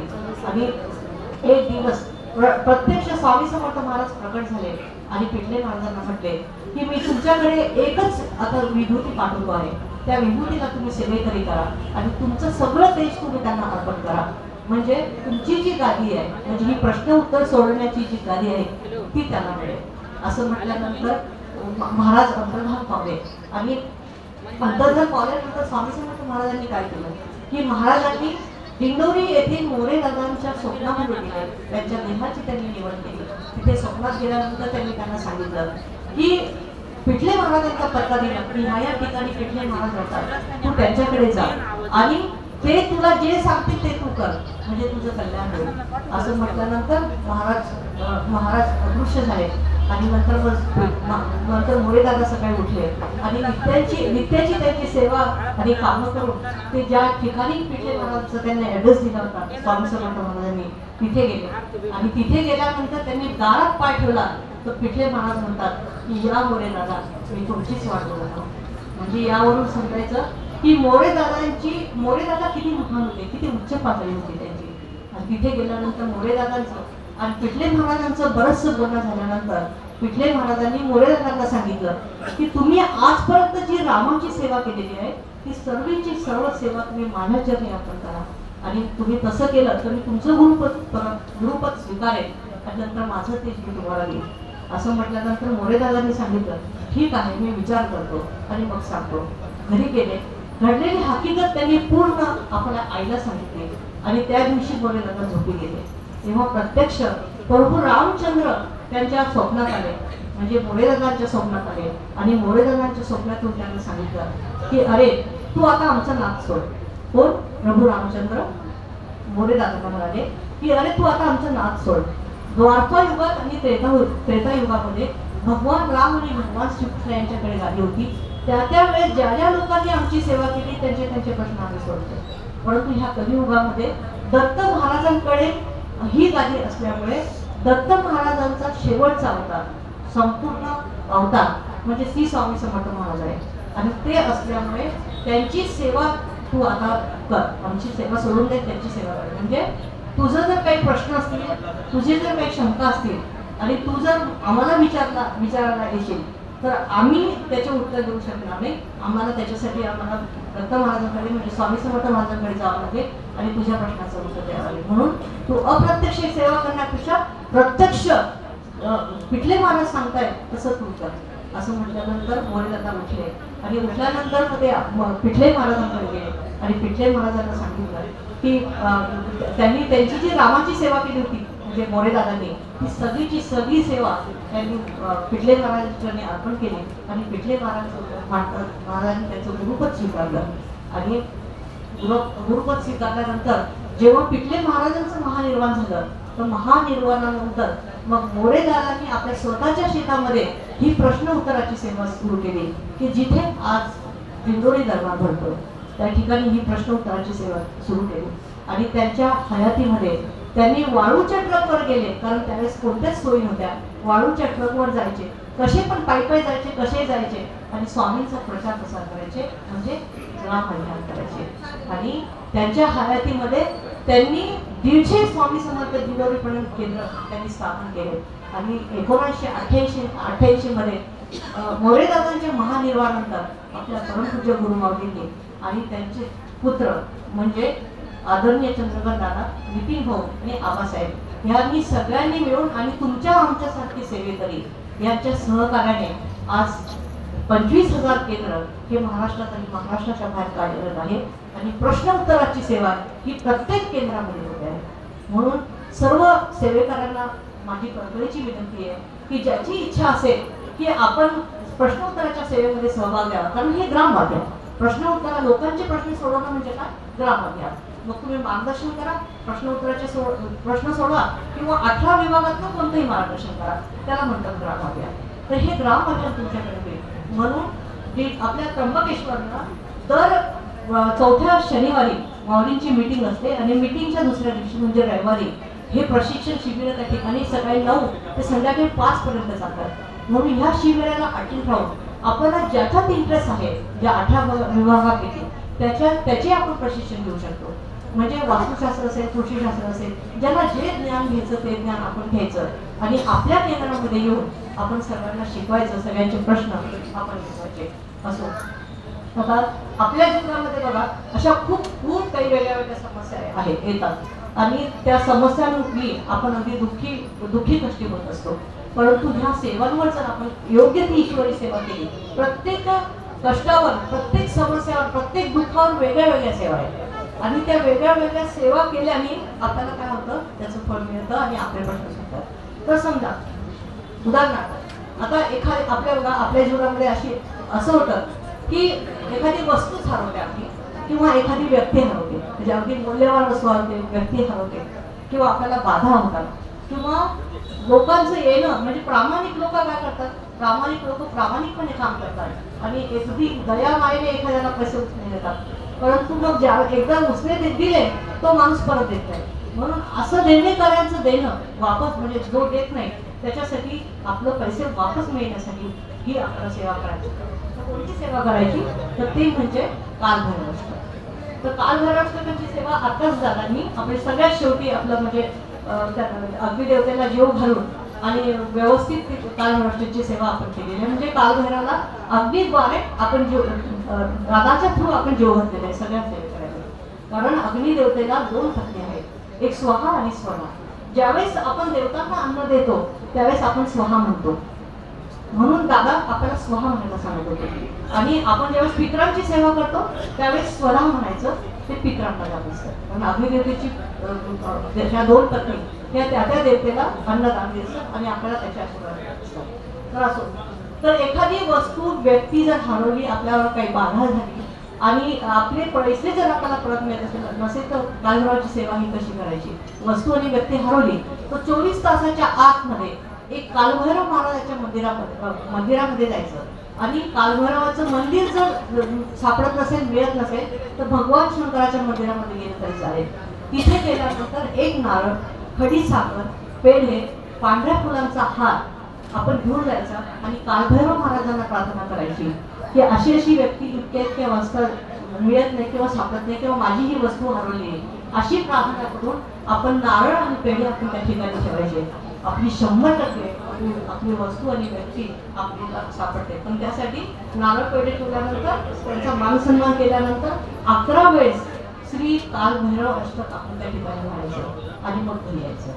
तसंच जे देणेकरी आहेत त्यांची म्हणजे आपल्याला पैसे घ्यायचे पण मिळत नाही, तर अशा वेळेस त्यांनी सेवा काय करायची, तर संध्याकाळी 5 ते 7च्या दरम्यानमध्ये आपण 5 किंवा 7 उदबत्त्या आपल्या देवाऱ्यासमोर लावायच्या, 5 ते 7 उदबत्त्या, आणि त्याच्याखाली आपण कागद ठेवायचा आणि कागद ठेवल्यानंतर ती रक्षा आपण 11 वेळेस ते कालभैरव म्हणायचं आणि तोपर्यंत ती रक्षा त्याच्या कागदावर पडते. ती रक्षा आपण सगळी गोळा करायची आणि गोळा करून आपल्या घराच्या दक्षिणेकडच्या ज्या खिडक्या आहेत त्या खिडकीतून आपण फुकायची की जो आपल्याला देणं देत नाही, आपले पैसे देत नाही, त्याचं नाव घ्यायचं आणि कालभैरव महाराजांना प्रार्थना करायची की ही व्यक्ती माझे पैसे देत नाही, तुम्ही त्याला सद्बुद्धी द्या. सद्बुद्धी मागायची. कधीही त्याचं वाईट होऊ द्या, कितीही आपलं म्हणजे आपला शत्रू जरी असला, कितीही त्यांनी कोणी वाईट केलं तरी कालभैरव महाराजांना त्याच्यासाठी सद्बुद्धी मागायची आणि प्रार्थना करायची. आपले 100% पैसे आपल्याला काही महिन्यामध्ये आपल्याला मिळतात, परंतु आपले पैसे मिळेपर्यंत ही सेवा आपली 11 कालभैरव अष्टक म्हणण्याची सेवा ही आपली चालू ठेवायची. त्याच्यानंतर एखाद्या व्यक्तीला जर बाधा झाली असेल तर हीच कालभैरव अष्टकची 11 वेळेस म्हणून तीच रक्षा आपल्या कपाळाला उतरती लावायची. म्हणजे आपण असं कधी कधी गंध असं लावतो ना, तर रक्षा ही आपली अशा उतरती लावायची. थोडीशी पाण्यात त्या व्यक्तीला द्यायची, त्याच्या अंगावर थोडीशी लावायची, त्याची पाणी उतरून जात असते. आता ही कालभैरवाची सेवा आपण का करतो? कालभैरवाला का म्हणजे इतकं का पूजन होतं? तर कालभैरव म्हणजे कोणती देवता ही आपण पहिल्यांदा समजून घेतलं पाहिजे. तर कालभैरव देवता म्हणजे भगवान शंकराच्या क्रोधातून उत्पन्न झालेली शक्ती म्हणजे कालभैरव. ही शक्ती कशी उत्पन्न झाली? तर एकदा काय झालं की वेरू पर्वतावर भगवान विष्णू आणि ब्रह्मदेव यांच्यामध्ये वाद निर्माण झाला की ह्या पृथ्वी तलावर सगळ्यात श्रेष्ठ कोण. तर त्यावेळेस ब्रह्मदेवाच्या 5व्या मस्तकाने भगवान शंकराची अतिशय निंदा केली. इतकी निंदा केली की कैलाश पर्वतावर भगवान शंकरांना ही निंदा कळाली आणि ते निंदा ऐकून त्यांना अतिशय राग आला आणि त्या रागातून एक शक्ती निर्माण झाली आणि ती शक्ती म्हणजे कालभैरव आहे.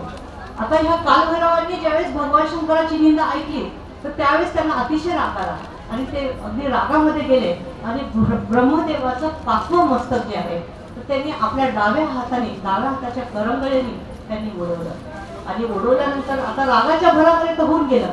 परंतु कालभैरव महाराजांना नंतर पश्चाताप आला की अरे आपल्याकडून तर ब्रह्महत्या झाली, म्हणून आता याचा प्रायश्चित्त आपल्याला करावं लागेल.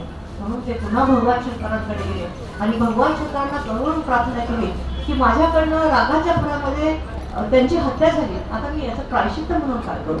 तर त्यावेळेस भगवान शंकर त्यांना म्हणतात की तुम्ही ब्रह्मदेवाचं जे मस्तक तोडलेलं आहे ते मस्तक हातामध्ये घ्या आणि हातामध्ये घेऊन तुम्ही पूर्ण भारत भ्रमण करा आणि भारत भ्रमण करता करता जेव्हा ते मस्तक तुमच्या हातातून खाली आपोआप पडेल त्या ठिकाणी तुमच्या पापांचं छापर होईल. असं म्हटल्यानंतर ब्रह्मदेव तेव्हा कालभैरवाने काय केलं, ब्रह्मदेवाचं 5वं मस्तक हातामध्ये घेतलं आणि भारत भ्रमण करू लागले आणि भ्रमण करता करता ज्यावेळेस ते काशीमध्ये पोहोचले आणि काशीमध्ये पोहोचल्यानंतर पहिलंच पाऊल ज्यावेळेस काशीत पडलं तर त्यावेळेस त्यांचा हातातून ते ब्रह्मदेवाचं मस्तक खाली पडलं आणि म्हणून त्या ठिकाणी कालभैरव महाराजांना काशीचा कोतवाल असं म्हटलं जातं. आणि म्हणून ज्या वेळेस आपण काशीला यात्रा करायला जातो त्यावेळेस कालभैरवाचं दर्शन घेऊन काशी विश्वेश्वराचं दर्शन घेतलं तरच आपली काशी यात्रा पूर्ण होत असते. म्हणून कालभैरवाचं दर्शन हे काशी यात्रेला गेल्यानंतर आपण केलंच पाहिजे आणि नंतर काशी विश्वेश्वराचं दर्शन इतकं त्याचं महत्व आहे. आता परमपूज्य गुरुमाऊली प्रत्येक वेळेस म्हणजे रोज ज्या आरत्या होतात संध्याकाळच्या दिंडोरी स्वामी समर्थ सेवा केंद्रामध्ये, तर त्या केंद्रामध्ये रोज एक वेळेस कालभैरवाष्टक म्हणायला सांगा सगळ्या सेवेकरांना आणि एकदा ते कालभैरवाष्टक म्हणजे आरती झाल्यानंतर म्हटलं जातं सगळ्या सेवेकरांना. का म्हटलं जातं तर आपल्या ज्या वेगवेगळ्या बाधा आहेत किंवा वाईट शक्ती आहेत, जे भूत प्रेत जे शक्ती टाकेनी वेताळ युगा, हे ज्या वाईट शक्ती आहेत, तर ह्या वाईट शक्ती आपल्याला ज्यावेळेस येतात, आपल्यावर ज्यावेळेस येतात त्यावेळेस आपल्याला त्रास होतो. तर ह्या सगळ्या शक्त्यांमध्ये सगळ्यात वाईट शक्ती कोणती असेल तर ती म्हणजे नजरची बाधा. ज्यावेळेस एखाद्या व्यक्तीला नजर होते तर त्यावेळेस त्या व्यक्तीला काही सुधरत नाही. एखाद्या कुटुंबाला जर नजर लागली तर तो कुटुंबाचा जर एखादा व्यवसाय जर चांगला चालत असेल तर तो मोडकळीस येतो. एखाद्या कुटुंबाला नजर लागली तर त्यांच्या घरातले लहान लहान मुलं हे वाईट वळणाला लागत असतात. तसंच एखाद्या जनावराला सुद्धा जर नजर लागली तर ते दूध देणं सुद्धा बंद करून टाकतं. इतकी ही नजरेची बाधा ही वाईट आहे. म्हणून आपण कालभैरवाष्टक हे आपण रोज म्हटलं पाहिजे. त्याच्यानंतर दुसरी बाधा आहे ती म्हणजे कर्णपिशाच्य बाधा. ज्याला कर्णपिशाच्य बाधा होते तर त्या व्यक्तीला कानामध्ये सायकल चालण्याचा आवाज येतो किंवा रेल्वे गाडी चालण्याचा आवाज येतो, त्याला रात्रभर झोप येत नाही.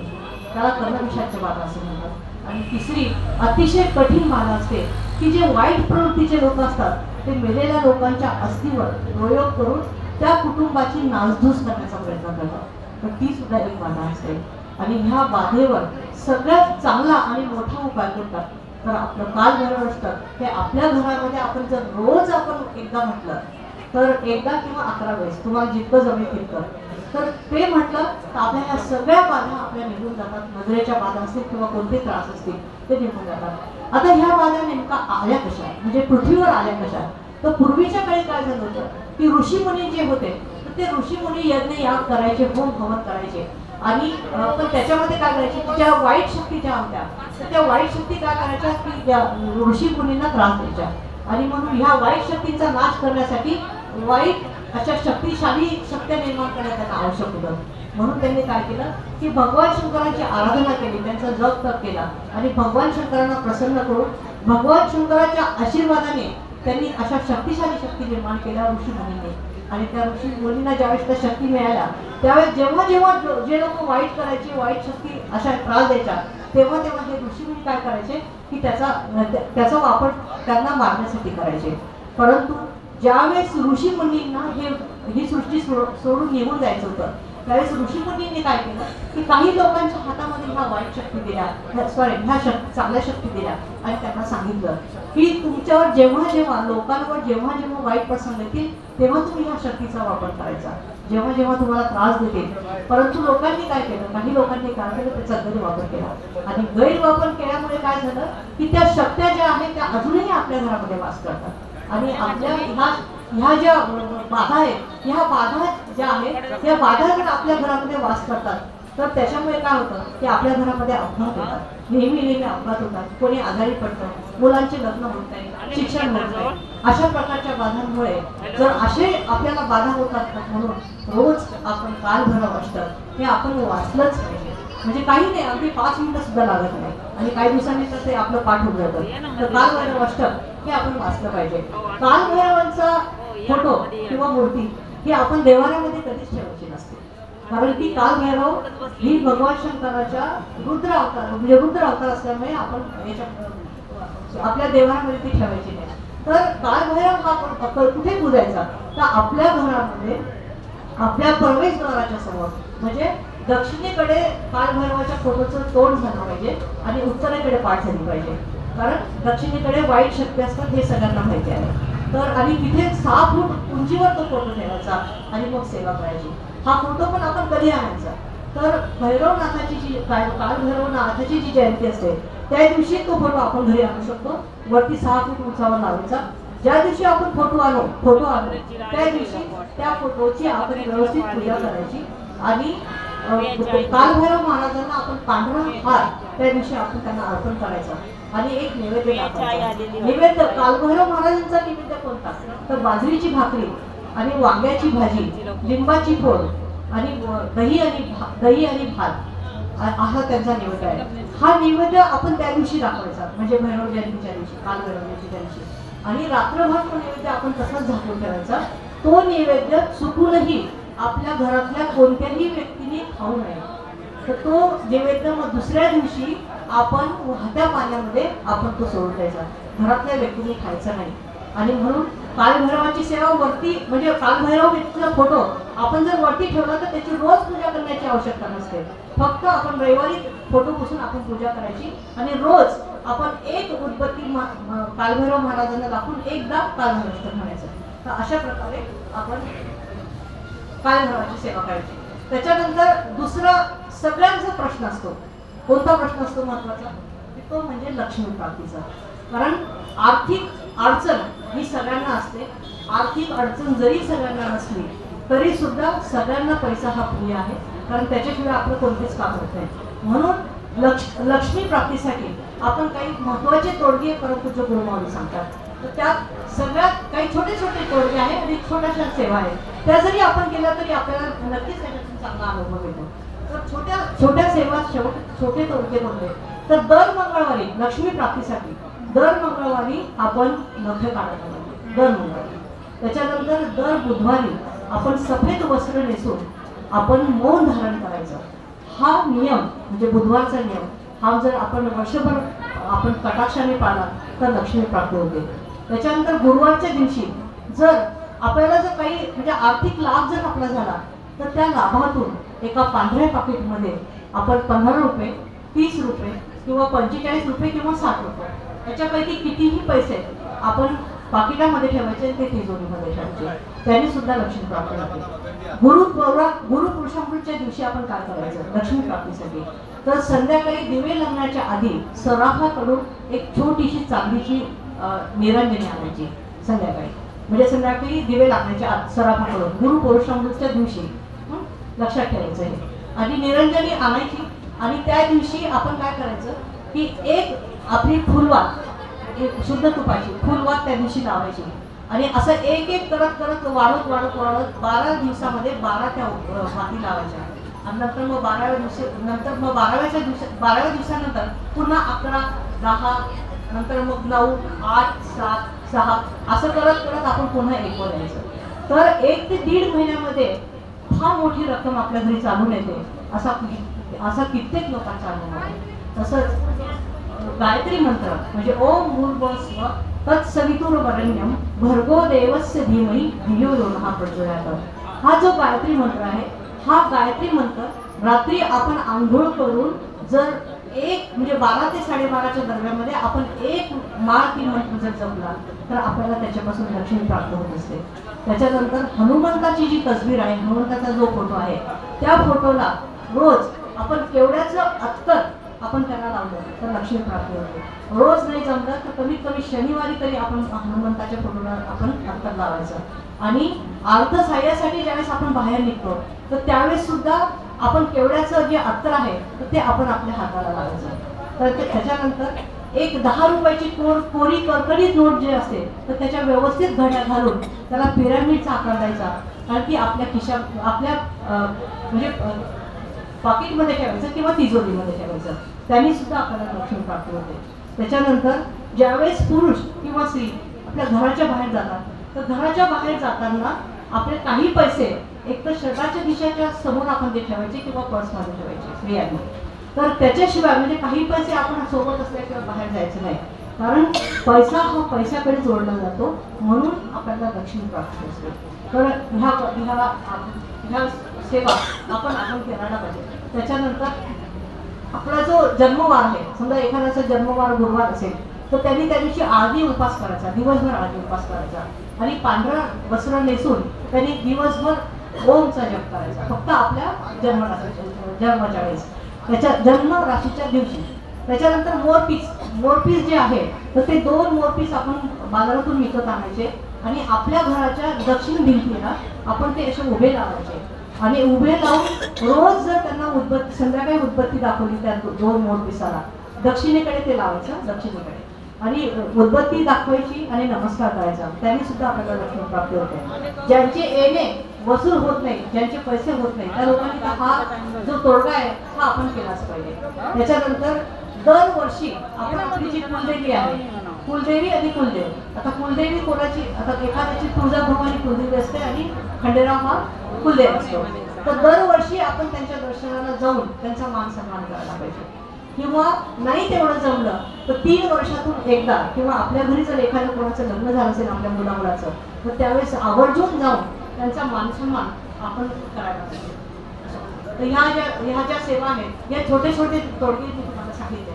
तसंच दर पौर्णिमेला आपण काय करायचं की दर पौर्णिमेला आपण घरच्या घरी सत्यनारायणची पूजा करायची. अगदी सोपी सरळ आहे. तर सत्यनारायणच्या दिवशी म्हणजे प्रदोष पौर्णिमेच्या दिवशी प्रदोष काळामध्येही आपण पूजा करायची. प्रदोष काळ म्हणजे काय, तर सूर्यास्ताच्या आधी 24 मिनिटे आणि सूर्यास्ताच्या नंतरची 24 मिनिटं, अशा 48 मिनिटांमध्ये आपल्याला ही सत्यनारायणची पूजा करायची.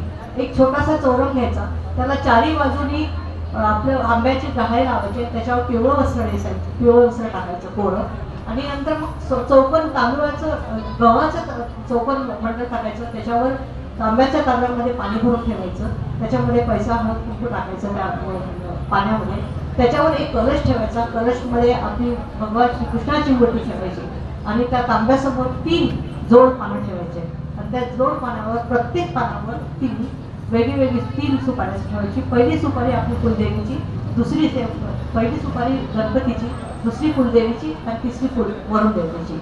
आणि असं करून त्यांचं पंचोपचार पूजा करायची, षोडोपचार पूजा करायची. आणि नंतर मग आपण सत्यनारायणचे 5 अध्याय आपण वाचायचे. शिरा, अगदी थोडासा शिरा आपण भाजायचा, तो दाखवायचा, आणि तो शिरा चुकून सुद्धा घराच्या बाहेरच्या लोकांना द्यायचा नाही, आपण स्वतःच तो प्रसाद खायचा. आरती झाल्यानंतर आपला जो अन्नाचा नैवेद्य तो दाखवायचा, आणि सत्यनारायणाची पूजा आपण झाली. असे 12 पौर्णिमा जर आपण केला तर 12 पौर्णिमेनंतर बघा तुम्हाला किती अनुभव, किती चांगला अनुभव. इतकं ह्या सत्यनारायणच्या पोथीचं महत्त्व आहे. आणि घरच्या घरी केली तरी चालेल, त्याच्यासाठी ब्राह्मण बोलून अग्नी हे करून इतकी पण काही गरज नाही. इतके सुंदर आणि सुटसुटीत ही पूजा आहे. तसंच आपण कोणतीही पूजा करताना आपण विड्याचे पानं हे वापरले पाहिजे, कारण विड्याचे पानं हे सगळ्यात महत्त्वाचे. काही लोक काय करतात की आंब्याचे पान, म्हणजे चौरंगाच्या पुढे किंवा तोरणासाठी तुम्हाला आंब्याचे पानं चालतात, परंतु पूजेसाठी आपल्याला विड्याचे पानच आपण वापरले पाहिजे. का विड्याचे पानं वापरले पाहिजे, तर एक थोडक्यात तुम्हाला सांगते की ज्यावेळेस समुद्र मंथन झालं होतं, तर त्या समुद्र मंथनातून तुम्हाला माहिती आहे की खूप असे रत्न त्याच्यामधून बाहेर निघालं होतं, आणि त्याच्यामध्ये सगळ्यात पहिलं रत्न निघालं होतं ते म्हणजे अमृत. तर त्या मोहिनीने काय केलं होतं, ते अमृत सगळ्यांना वाटून थोडंसं त्या घड्यामध्ये शिल्लक राहिलं होतं, आणि त्या अमृताचा घडा त्या मोहिनीने काय केला होता की बाजूला ठेवला होता. आणि त्याच्यानंतर मग समुद्रातून एरावत नावाचा हत्ती निघाला, आणि एरावत नावाचा हत्ती त्या घड्याजवळ उभा राहिला, आणि त्या एरावत नावाच्या हत्तीच्या ऊर्जेने त्या घड्यातून इतकी मोठी एक वनस्पती निर्माण झाली, सरसर निघाली, आणि पूर्ण तिने खूप मोठा भाग तिने काबीज केला, आणि थोड्या वेळाने त्याला लांब पानं आले, आणि ते लांब पानं म्हणजे विड्याची पानं. आणि ह्या पानावर मग ज्यावेळेस हे सगळे रत्न निघाले होते समुद्र मंथनातून, तर त्यात सगळ्यात आधी मध्यभागी, पानाच्या मध्यभागी लक्ष्मीने वास केला, त्याच्यानंतर देठामध्ये विष्णूने वास केला, त्याच्या उजव्या बाजूला भगवान शंकरांनी, त्याच्या डाव्या बाजूला सरस्वतीने, आणि नंतर मग अष्टदेवता त्या ठिकाणी बसल्या. म्हणजे ज्यावेळेस आपण पान ठेवतो तर आपोआप पानांची पूजा होते, सगळे अष्टदेवतांची पूजा होते. म्हणून लक्ष्मी प्राप्तीसाठी किंवा कोणत्याही सेवेमध्ये पूजा करताना आपण पानं म्हणजे विड्याची पानं हीच वापरली पाहिजे. फक्त माऊलींनी करोनाच्या पिरियडमध्ये त्यांनी काही लोकांना आंब्याची पानं, वड्याची पानं जे असेल ते तुम्ही वापरू शकता अशी मुभा दिली होती, कारण त्यावेळेस आपल्याला घराच्या बाहेर जाणं शक्य नव्हतं. असो तर आपण विड्याची पानं ही आपण वापरली पाहिजे. आता ही जी धनसंपत्ती जी असते, तर ही धनसंपत्ती ही काही आपल्याकडे नेहमीच राहील असं काही भरोसा नाही, कारण की हा सृष्टीचाच नियम आहे. आणि धनसंपत्ती ही आपल्याकडे चांगली राहण्यासाठी आपण परमेश्वराला नेहमी सगळ्यात आधी प्रार्थना करायची की जेव्हा जेव्हा तू मला धन देशील, जेव्हा जेव्हा तू मला संपत्ती देशील, तेव्हा तेव्हा सगळ्यात पहिले मला सद्बुद्धी दे. कारण जर आपल्याला सद्बुद्धी जर असेल तर लक्ष्मी ही कधीच घसरू देत नाही. तसं श्री, संपत्ती आणि सत्ता याच्यावर ज्यांनी विजय मिळवला त्याला लक्ष्मी घसरू देत नाही, आणि महाराज त्याला कधीही कमी पडू देत नाही. म्हणून आपण याच्यावर आपण त्याला विजय मिळवला पाहिजे. त्यानंतर लक्ष्मी म्हणजे हा पुण्य लक्ष्मीचा भाव म्हणजे पुण्यवास असतो, आणि ज्या ज्या ठिकाणी पुण्याई होते ज्या ज्या ठिकाणी सत्कर्म होता त्या ठिकाणी लक्ष्मीचा वास असतो. म्हणून पुण्यकर्म हे जेव्हा जेव्हा जेव्हा जेव्हा आपल्याला शक्य आहे तेव्हा तेव्हा आपण केले पाहिजे. कारण लक्ष्मी ही विहिरीतल्या पाण्यासारखी असते. विहिरीतलं पाणी जर आपण वापरलं नाही तर ते पिण्याच्या लायक राहत नाही. तसंच संपत्ती जी परमेश्वराने आपल्याला दिली आहे ती जर आपण चांगल्या कामाकरता वापरली नाही तर ती सडल्याशिवाय राहत नाही. म्हणून आपण अर्पण सुद्धा आपण केलं पाहिजे. कारण अर्पणाचं महत्त्व इतकं आहे की अध्यात्मामध्ये सांगितलं आहे की आपल्या उत्पन्नाच्या 10% उत्पन्न हे आपण नेहमी बाजूला काढून ठेवायचं आणि चांगली संस्था किंवा केंद्र की जे निस्वार्थीपणे काम करतात, जे चांगले काम करतात, समाजोपयोगी काम करतात त्यांना आपण हे अर्पण केलं पाहिजे. आणि त्यांनीच आपल्याला पुण्यही प्राप्त होते आणि पुण्यही प्राप्त होऊन आपल्याकडे सतत लक्ष्मीचा आपल्याकडे वर्षा होत असतो. आणि म्हणून सगळे म्हणून आपण जास्तीत जास्त दान धर्म सुद्धा ज्याला जेवढं शक्य आहे तेवढा आपण केला पाहिजे. असो आता ह्या आपण मुलांसाठी बघा, तिसरा प्रश्न असतो आपल्या मुलांसाठी आपण काय करतो, नेहमी परेशान असतो. आपण नेहमी आपल्याला असं वाटतं की माझा मुलगा अभ्यास करत नाही, माझ्या मुलाचं लक्ष लागत नाही, म्हणजे नुसता खेळत राहतो किंवा त्याचे मित्र असे तर त्यांना दोष देण्यापेक्षा आपण आपल्या मुलांकडून काही महत्त्वाच्या सेवा आपण करून घेतल्या पाहिजे. आणि हे कोणाचं काम आहे, आई वडील आणि गुरुजनांचं काम आहे की आपल्या मुलांकडून त्या सेवा करून घ्यायला पाहिजे. तर त्या सेवा कोणत्या करायच्या, मुलांकडनं. कारण की बघा मुलांवरच आपलं भविष्य अवलंबून असतं हे आपण लक्षात घेतलं पाहिजे. आणि म्हणून आपल्या मुलांकडनं रोज आपण गणपती स्तोत्र एकदा वाचून घेतलं पाहिजे, अथर्व शीर्ष वाचून घेतलं पाहिजे, रामरक्षा स्तोत्र, सरस्वती स्तोत्र, नवग्रह स्तोत्र, प्रज्ञाविवर्धन स्तोत्र, ह्या गायत्री मंत्र, ह्या स्तोत्र मंत्राच्या सेवा आपण त्यांच्याकडून घेतल्या पाहिजे. मारुती स्तोत्र रोज वाचून घेतलं पाहिजे. आता गणपती स्तोत्र आपण मुलांकडून का अगदी थोडक्यात सांगते मी, कारण बाकीच्या पण बऱ्याचशा सेवा आहेत. तर गणपती स्तोत्र आपण का वाचून घेतलं पाहिजे, कारण की गणपती स्तोत्र हे नारद मुनी देवांना त्रिपुरासूर नावाचा जो राक्षस होता त्याला ठार करण्यासाठी त्यांनी देवांना हे स्तोत्र दिलं. आणि देवांनी ते स्तोत्र पठण करून भगवान शंकरांना प्रसन्न केलं आणि भगवान शंकरांनी त्रिपुरासूर नावाच्या राक्षसाला मारलं आणि देवांना मुक्त केलं. आणि ह्या गणपती स्तोत्रामध्ये जे पहिले जे 4 श्लोक आहेत त्या 4 श्लोकांमध्ये आपल्याला गणपतीचे 12 नावं हे मुलांना वाचायला मिळतात. आणि ते 12 नावं जर वाचले मुलांनी म्हणजे आपोआप वाचले जातात. आणि वाचल्याने आपल्या मुलांना चांगली बुद्धी येते आणि त्यांच्या लक्षात राहतं, स्मरणशक्ती त्यांची वाढते. आणि म्हणून ज्यावेळेस आपण याचा काळ असतो, ज्यावेळेस पारायण सोहळ्याचा ज्यावेळेस काळ असतो त्यावेळेस दिंडोरी पंडित स्वामी समर्थ सेवा केंद्रामध्ये आपल्याला गणेश याग हा घेतला जातो. आणि गणेश यागामध्ये फक्त मुलांना त्या ठिकाणी बसवलेलं असतं म्हणजे सेवेसाठी. आणि त्यांच्याकडनं मोदक, लाह्या, दुर्वा आणि रुईचे पानं याच्याकडून वाचन आणि हवनाची सेवा त्यांच्याकडनं करून घेतली जाते. आणि जे मुलं अशी गणपतीची सेवा करतात ते मोठे झाल्यानंतर आपापल्या क्षेत्रामध्ये खूप उंच गेलेले आहेत असा अनुभव सिद्ध आहे. त्याच्यानंतर गणपती अथर्व शीर्षामध्ये सुद्धा अनेक मंत्रांचा संग्रह आहे. ओम गणपते नमः, ओम एकदंताय वक्रतुंडाय धीमहि तन्नो दन्ती प्रचोदयात्, हा गणेश गायत्री मंत्र हे म्हणजे त्याचे मुकुटपणे आहे. या मंत्रांचं पठण आपल्या मुलांकडून आपोआप होतं. म्हणून रोज आपण अथर्व शीर्ष मुलांकडून म्हणजे वाचलं पाहिजे.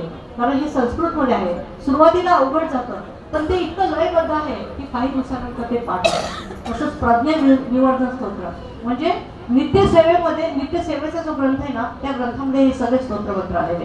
तर प्रज्ञाविवर्धन स्तोत्रामध्ये काय दिलेलं आहे तर जे गणपतीचा भाऊ म्हणजे कोण, कार्तिक स्वामी. तर कार्तिक स्वामींचे 28 नावं त्या प्रज्ञाविवर्धन स्तोत्रामध्ये वर्णन आलेलं आहे.